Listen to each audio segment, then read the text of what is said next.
you kind of want to make a Christmas classic. That's always what you aim for when you're making a Christmas movie, but you wouldn't have that if you didn't have a great script. And this all started with Emma Thompson sending me a script about a year and a half ago called Last Christmas, and she said, I think we'd have fun doing this, and I read this script, and I just fall in love with it. I can't believe how wonderful it is. I mean, of course it is. It's from Emma Thompson, who won an Oscar for writing a movie already.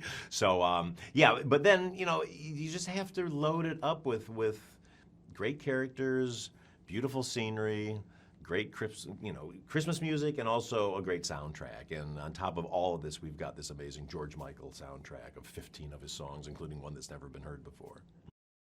We've got Emilia Clarke, who you know from Game of Thrones, but you don't know this side of Emilia Clarke, that she's funny and she's a good physical comedian, and also as well as being an amazing actress. So she's our lead, plays Kate, a young woman whose life isn't going great at the moment. She's got a lot of issues, and she's sort of lashing out of the world a little bit, sort of a Scrooge type character, if you will.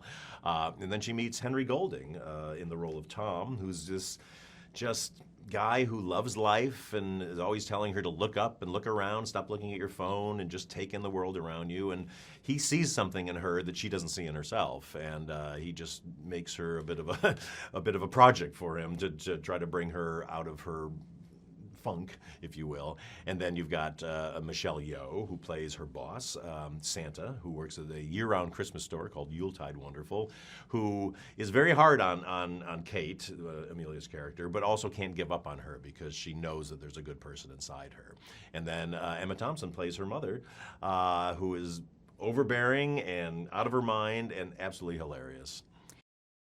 You want movies to resonate with a modern audience. And while there's nostalgia in just the imagery of Christmas and all that, there's still issues that are very topical. I mean, everything from immigration to homelessness. This is kind of a story that's an immigrant story. It's her family.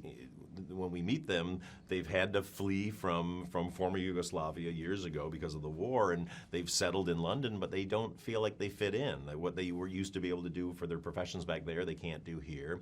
And so the whole family is off kilter a little bit, and everybody's having angst because of it. And that's just a very modern, contemporary idea, because so many people are displaced these days, and just dealing with everything that's going on in the world right now. And I just feel like this is a real nice antidote to make you realize and remember that everybody's in the same boat. We're all in the same situation.